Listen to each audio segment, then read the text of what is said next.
حضرت امام حسین رضی اللہ تعالی عنہ کے بیٹے حضرت امام زین العابدین رضی اللہ تعالی عنہ کے پاس چند عورتیں آئیں، آ کر کہنے لگی اے نواسہ رسول، ہمیں زندگی بدل دینے والی کچھ نصیحتیں ارشاد فرمائیں، ہمیں زندگی میں انقلاب لانے والی کچھ نصیحتیں ارشاد فرمائیں۔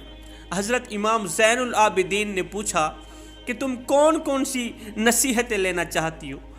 ان عورتوں نے کہا کہ وہ کون سے کام ہیں جن کے کرنے سے گھر میں غربت آتی ہے، عورت کے وہ کون سے عمل ہیں جن کے کرنے سے، وہ کون سی چیزیں ہیں جن کے اپنانے سے گھر میں غربت آتی ہے، گھر غربت کی دلدل میں پھنس جاتا ہے، کچھ اس طرح بری طرح پھنستا ہے کہ باہر نکلنے کو کوئی راستہ ہی نہیں ملتا۔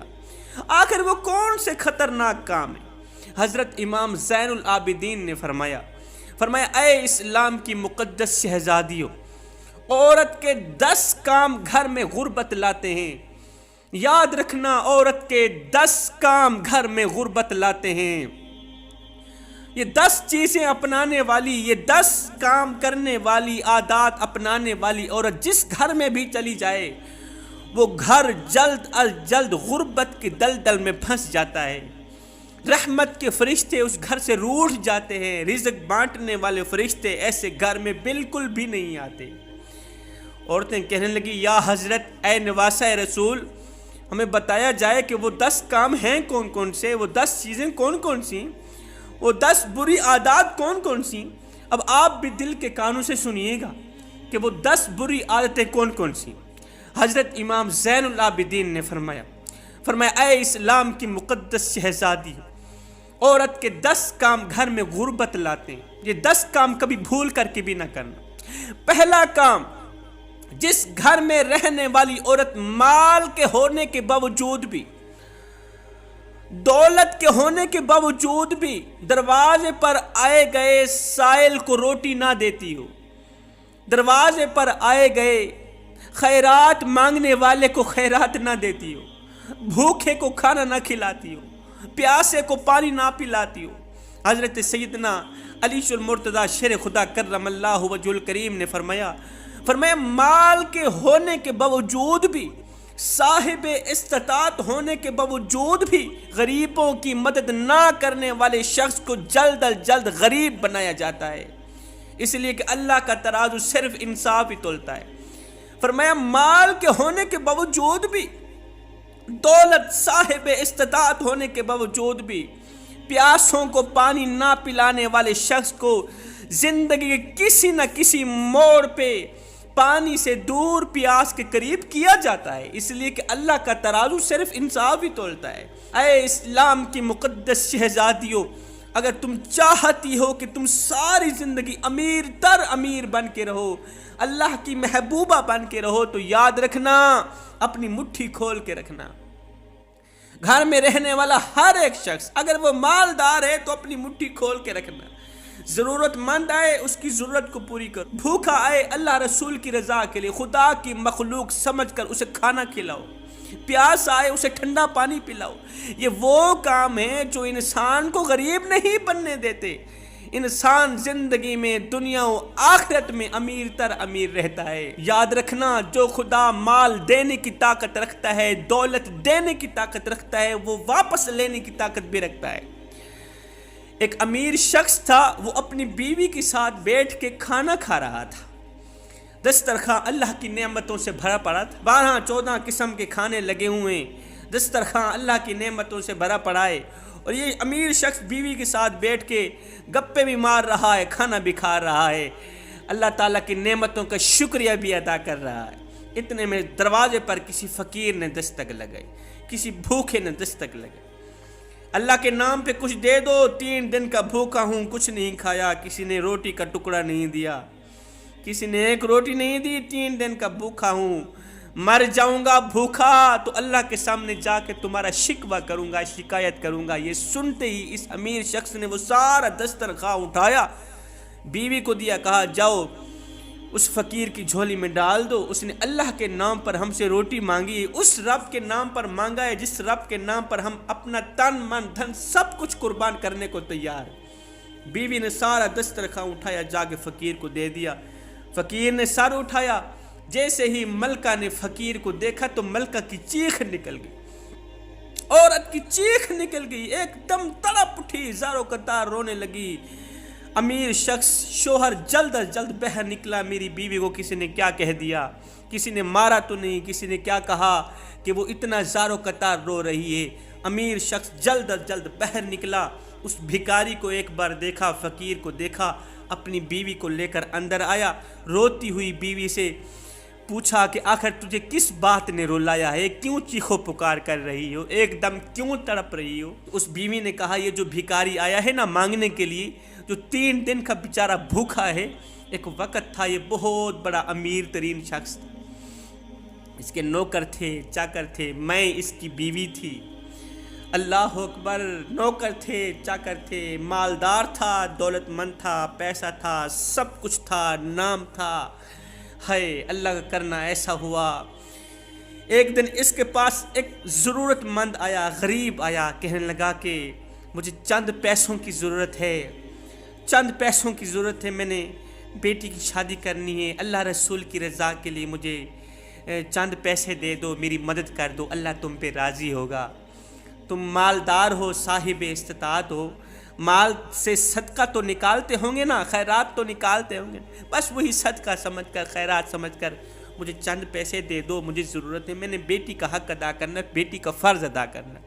اس نے بجائے اس کی خدمت کرنے کے دھکے دے کر اسے گھر سے باہر نکال دیا۔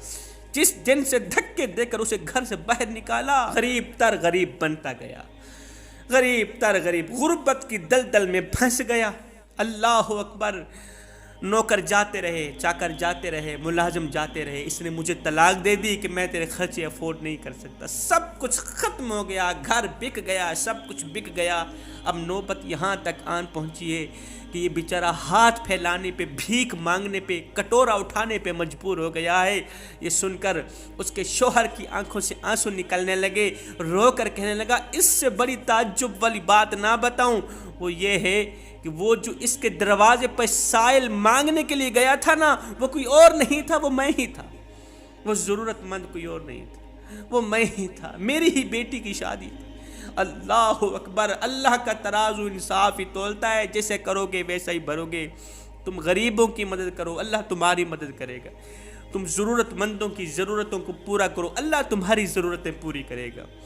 حضرت امام زین العابدین فرماتے ہیں، فرمایا گھر میں غربت لانے کی دوسری سب سے بڑی جو مین وجہ ہے وہ یہ ہے کہ مرد عورت پر غسل فرض ہونے کے بعد فوراً غسل نہ کرنا۔ جو عورت بغیر غسل کے کچن سنبھالتی ہے، کھانا پکاتی ہے، پلیدی کی حالت میں، ناپاکی کی حالت میں، غسل اس کے اوپر فرض تھا، اس نے غسل نہیں کیا، کچن میں چلی گئی، کھانا بنایا، بچوں کو کھلایا، شوہر کو کھلایا، بغیر غسل کیے، پلیدی کی حالت میں، ناپاکی کی حالت میں کھانا بنا کر بچوں کو، شوہر کو کھلانے کے بھی 2 نقصان ہیں۔ 2 نقصانوں کا منہ دیکھنا پڑتا ہے۔ وہ کون سے 2 نقصان ہیں؟ ایک تو بچے جب یہ ناپاکی کی صورت میں بنایا گیا کھانا کھائیں گے تو بچوں کی ہڈیوں میں جو برکت ہوگی وہ ختم ہو جائے گی، بچوں کی آنکھوں میں حیا نہیں رہے گی، بچوں کی آنکھوں میں غیرت نہیں رہے گی، شرم و حیا کا جنازہ نکل جائے گا۔ جب ناپاکی کی صورت میں ماں کے ہاتھوں کا بنایا گیا کھانا کھائیں گے نا تو ماں کی محبت دل پہ نہیں رہے گی، یہاں سے ماں کا ادب جاتا رہے گا، والدین کا احترام جاتا رہے گا، آنکھوں میں بے حیائی بیٹھ جائے گی۔ یہ ناپاکی کی صورت میں بنایا گیا کھانا تمہارے بچوں کی آنکھوں سے حیا چھین لے گا۔ دوسرا نقصان، شوہر کا حلال کمانے کو جو 100% جی چاہتا تھا وہ 100% سے 50% پہ آ جائے گا۔ محنت کرنے کو جو 100% جی چاہتا تھا وہ 100% سے 50% پہ آ جائے گا۔ اب سوال یہ پیدا ہوتا ہے کہ جس عورت پہ غسل فرض تھا، 5 دن گزر گئے، اس نے غسل نہیں کیا۔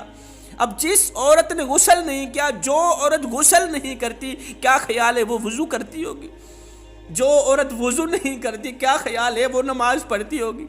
جو عورت گھر میں نماز نہیں پڑھتی، کیا خیال ہے وہ گھر میں قرآن تو پڑھتی ہوگی؟ اور جو عورت گھر میں قرآن نہیں پڑھتی، اس گھر میں اللہ کا نام ہوگا؟ ہرگز نہیں ہوگا جس گھر میں اللہ کا نام نہ رہے، جس گھر میں اللہ رسول کا نام لینے والا کوئی نہ ہو، نماز قرآن پڑھنے والا کوئی نہ ہو۔ شیطان کیا کرتا ہے؟ بستر اٹھاتا ہے، اس گھر میں بچھا دیتا ہے، اس گھر میں شیطان کا بستر بچھ جاتا ہے، وہ گھر شیطان کا مسکن بن جاتا ہے جس گھر میں اللہ رسول کا نام لینے والا کوئی نہ ہو۔ شیطان بستر بچھا دیتا ہے، پھر کیا کرتا ہے وہ آپ لوگوں کو پتہ ہے۔ شیطان کا کیا کام ہوتا ہے؟ میاں بیوی کو آپس میں لڑانا، بچوں کو بے ادب کرنا، بچے احترام نہیں کرتے، بچے فرما بردار نہیں ہیں، بچے گالیاں دیتے ہیں، یہ کرتے ہیں وہ کرتے ہیں۔ وہ اس لیے یہ سب کچھ ہوتا ہے کہ شیطان نے تمہارے گھروں میں ڈیرا جمایا ہوا ہے۔ اقبال نے فرمایا تھا، یہ جو تم نے باہر سے زبردستی شیطان کو پکڑ کر یہاں بٹھا دیا ہے نا، اس شیطان کو مار دو، نہیں تو یہ تم ہی مار دے گا۔ فرمایا اس شیطان کو گرفتار کر لو، نہیں تو یہ تم ہی گرفتار کر لے گا۔ اس شیطان کو ذلیل کرو، رسوا کرو، نہیں تو یہ تم ہی ذلیل کرے گا۔ اچھا، شیطان کو ذلیل بھی کیا جاتا ہے؟ کیا انسان شیطان کو ذلیل کر سکتا ہے؟ کوئی ایسا نسخہ ہے؟ کوئی ایسا نسخہ ایجاد ہوا ہے شیطان ذلیل ہوتا نظر آئے؟ جی، وہ عمل بھی ہے، وہ نسخہ بھی ہے۔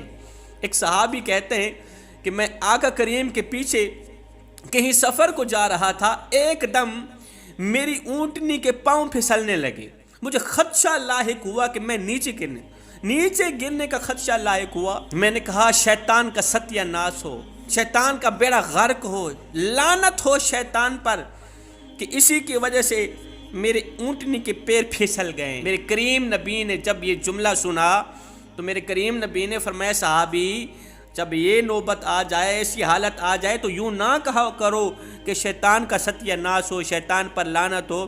یہ سننے سے شیطان پھنڈ جاتا ہے، فخر میں آ جاتا ہے، غرور میں آ جاتا ہے کہ یہ سوچ رہے ہیں، ان کے گمان میں یہ ہے کہ میں ہی ان کو مصیبت میں پھنسا رہا ہوں، میری طاقت کے بل سے ہی یہ پریشانیوں مبتلا ہو رہے ہیں۔ شیطان فخر میں آ جاتا ہے، غرور میں آ جاتا ہے۔ شیطان کو پھنڈایا نہ کرو۔ میرے نبی نے فرمایا جب یہ حالت آ جائے، جب ایسی نوبت آ جائے تو شیطان کو مزید ذلیل کیا کرو۔ یہ ذلیل ہوتا دکھائی دے، ذلیل کرنے کا نسخہ کیا ہے؟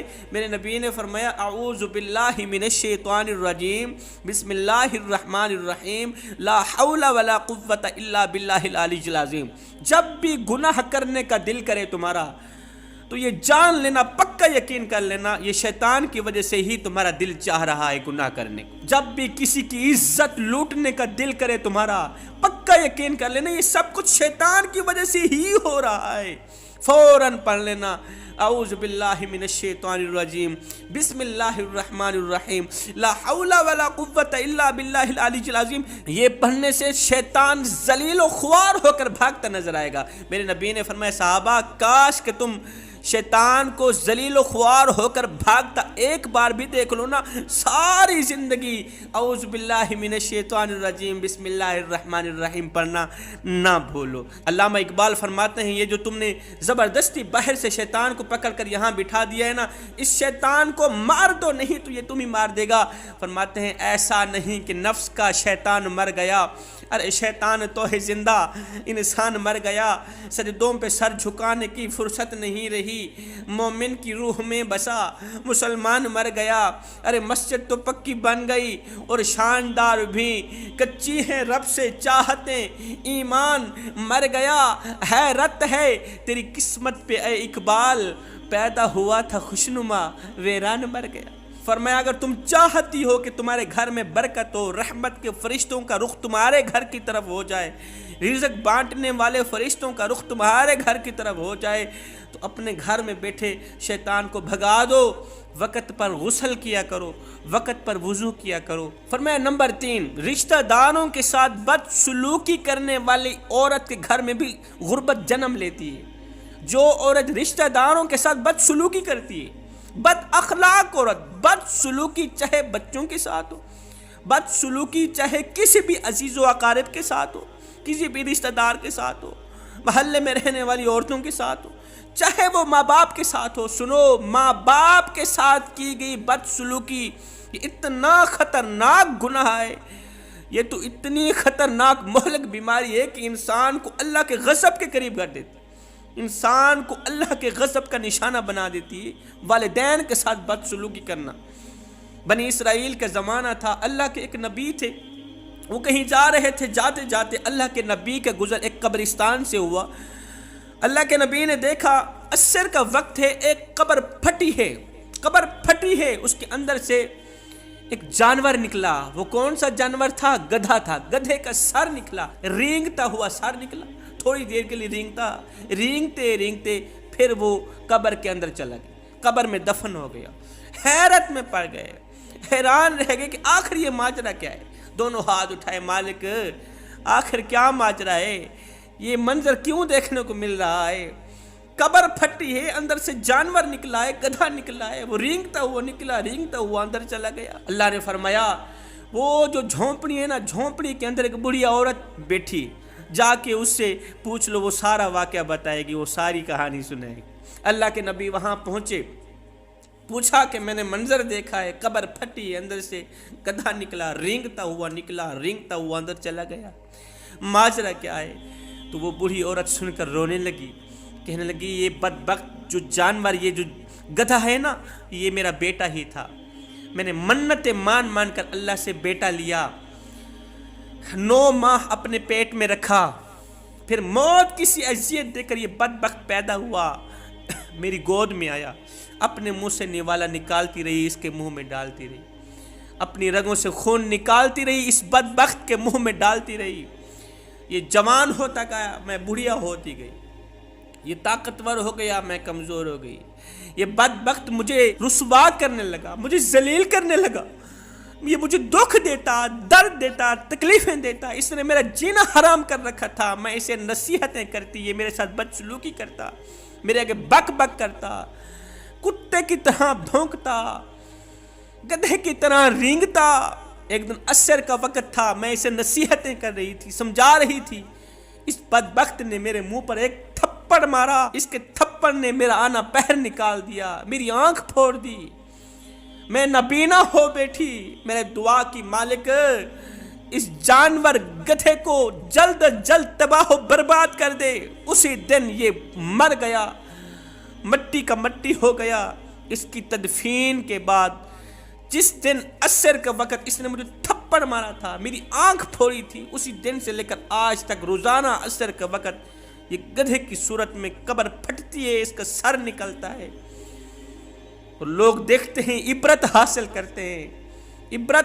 کرتے ہیں کہ والدین کے ساتھ بدسلوکی کرنے والوں کا انجام کچھ اس طرح کا ہوتا ہے۔ فرمایا حضرت امام زین العابدین نے، جس گھر میں بدسلوکی کی جاتی ہو، بدسلوک عورت جس گھر میں بھی رہتی ہو، وہ گھر جلد از جلد غربت کی دلدل میں پھنس جاتا ہے۔ فرماتے ہیں گھر میں غربت لانے کی چوتھی جو سب سے بڑی وجہ ہے، وہ ہے بیت الخلاء میں باتیں کرنا۔ کچھ بدبخت لوگ اس طرح کے ہوتے ہیں جو غسل کرنے کے لیے جاتے ہیں تو وہاں گانے گاتے ہیں، گنگناتے ہیں، نہاتے بھی رہتے ہیں، گانے بھی گاتے رہتے ہیں۔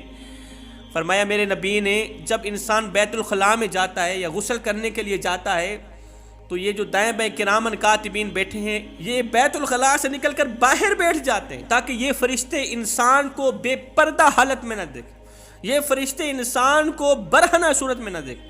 تو جب انسان بیت الخلاء میں گنگناتا ہے، گانے گاتا ہے، آوازیں لگاتا ہے، چیخ و پکار کرتا ہے، تو یہی فرشتے لعنت کرتے ہیں، اس کا نامہ اعمال اپنی کتاب پہ لکھتے ہیں۔ بیت الخلاء میں گپے مارنے والی، کال کرنے والی عورت جس گھر میں بھی چلی جائے، اس گھر کو جلد از جلد غربت کا نشانہ بناتی ہے۔ فرمایا نمبر 5، آمدنی سے زیادہ خرچ کرنے والی عورت۔ فرمایا نمبر 5، صبح سورج نکلتے وقت عورت کا سونا، صبح 9 بجے تک عورت سوتی ہو، یہ آنے والے رزق کو ٹھکرا دیتی۔ فرمایا نمبر 7، جس گھر میں کسی بھی شخص کے ساتھ ظلم ہو رہا ہو، خواہ وہ عورت ہو، وہ مرد ہو، وہ بیوی ہو، بچے ہوں، ماں باپ ہوں، جس گھر میں کسی بھی شخص کے ساتھ ظلم ہو رہا، اس گھر میں رحمت کے فرشتے نہیں آتے۔ خدا را جوانوں، مظلوم بن کر مرنا، ظالم بن کر نہ مرنا۔ اگر ظالم بن کر مرو گے تو قیامت کے دن حجاج بن یوسف کے ساتھ اٹھائے جاؤ گے، یزید کے ساتھ اٹھائے جاؤ گے، اور اگر مظلوم بن کر مرو گے تو قیامت کے دن مولا حسین کے ساتھ اٹھائے جاؤ گے۔ فرمایا نمبر 8، جس گھر میں قرآن مجید کی تلاوت نہ کی جاتی ہو، جس گھر میں ایسی عورت رہتی ہو جو قرآن مجید کی تلاوت نہ کرتی ہو اس گھر میں بھی رحمت کے فرشتے نہیں آتے۔ میرے نبی نے فرمایا راتوں کی تنہائیوں میں اٹھ اٹھ کے قرآن پڑھا کرو اور قرآن پڑھتے وقت رویا کرو۔ فرمایا اگر رونا نہ بھی آئے تو رونے کی کوشش کر لیا کرو۔ حضرت داتا علی حجویری سے پوچھا گیا حضرت اگر رونے کی کوشش کریں پھر بھی رونا نہ آئے تو کیا کریں؟ آپ نے فرمایا پھر اپنے مقدر پہ رویا کرو۔ فرمایا نمبر 9، جس گھر میں ایسی عورت رہتی ہو جس کا ہر ایک کام شیطان کو خوش کر دیتا، فحاشی فلمیں دیکھنا، میوزک کی دھن میں ناچنا، بے حیا عورت جس گھر میں رہتی ہو، بال کٹوا کر غیر محرم مردوں کے سامنے ناچنے والی گانے والی عورت جس گھر میں رہتی ہو نا، اس گھر میں رحمت کے فرشتے نہیں آتے۔ فرمایا نمبر 10، جس گھر میں غیبت کرنے والی عورت رہتی ہو، وہاں کی سن کر یہاں لگانا، یہاں کی سن کر وہاں لگانا، پھر دونوں پارٹیوں کو آپس میں لڑانا، دونوں بھائیوں کو آپس میں لڑانا، ماں بیٹے کو آپس میں لڑانا، بہن بھائیوں کو آپس میں لڑانا، چغلی کرنے والی، وہاں کی سن کر یہاں کے لگانے والی ایسی عورت جس گھر میں چلی جائے وہاں غربت ڈیرے ڈال دیتی ہے۔ خدارا یہ 10 کام کبھی نہ کرنا، اگر کرو گی تو یاد رکھنا غربت کی دلدل میں پھنس جاؤ گی۔